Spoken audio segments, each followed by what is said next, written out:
My name is Brandon Vickerd, and I'm an artist from Toronto, Canada.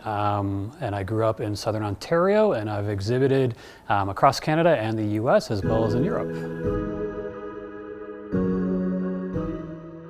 I am a professor at York University where I teach in the sculpture department, and I'm also chair of the visual arts and art history department. I generally teach foundry classes, figurative sculpture classes, and metal fabrication.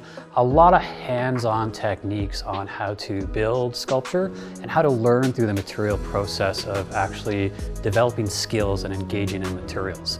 I really enjoy teaching because it's a really great chance to connect with emerging artists and kind of tap into their excitement and guide them on their journey to becoming professional artists.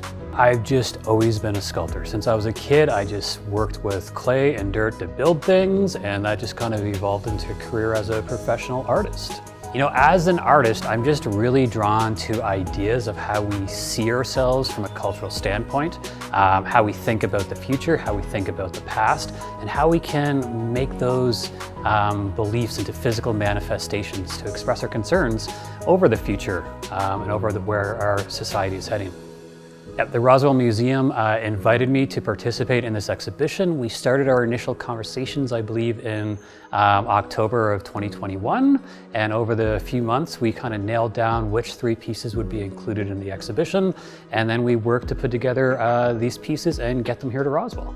Probably the biggest piece I have in this exhibition is called Sputnik Return, and it consists of a scale replica of the first man-made satellite Sputnik that was sent into outer space. And it's installed in the courtyard of the Roswell Museum, crashed into a silver generic sedan. So it's as if the satellite has fallen out of the sky and hit a parked car. I also have this piece titled Illumination number 3, which is behind me here, which consists of a childlike figure with a stainless steel globe for its head. It's really about the idea of consciousness and how consciousness develops into kind of a bubble and a sound chamber for our own thoughts. The third piece I have in the exhibition is a kinetic work called Champions of Entropy, which consists of 2 machines that support antlers, and they're constantly locked in combat. So it's essentially 2 machines that are forces of nature that are constantly in conflict and banging into each other. You know, that piece came from a walk in the woods. So what often happens is when I'm working in my studio and I having a bit of an artist block, I will go for walks. And I was walking in the woods one day, and off in the distance I heard this sound of clanking. I couldn't figure out what it was, and I came across another hiker who told me that clanking was the sound of 2 male deers basically fighting. And I thought that was a really amazing thing. So I set off to find that scene, that vision of those 2 deers fighting each other. And I hiked for another 2 hours, and this noise was constant. It was just echoing through the woods, and I couldn't find it.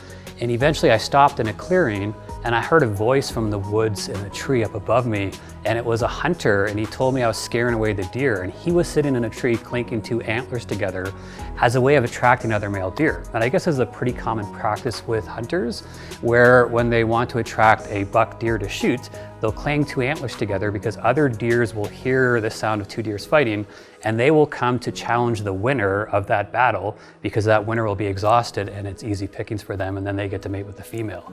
So it was just this really bizarre experience of expecting to see 2 male deers fighting, and instead it was a hunter trying to replicate that sound. And I thought that was a really kind of poetic, beautiful experience about how we interact with nature, and I decided to try to replicate that through a kinetic sculptural installation. So I'm Brandon Vickerd, and I'm an exhibiting artist in Future Shock Revisions of the Future at the Roswell Museum. I really hope you get a chance to come down and check out my artwork that's included in the exhibition, as well as all the other pieces.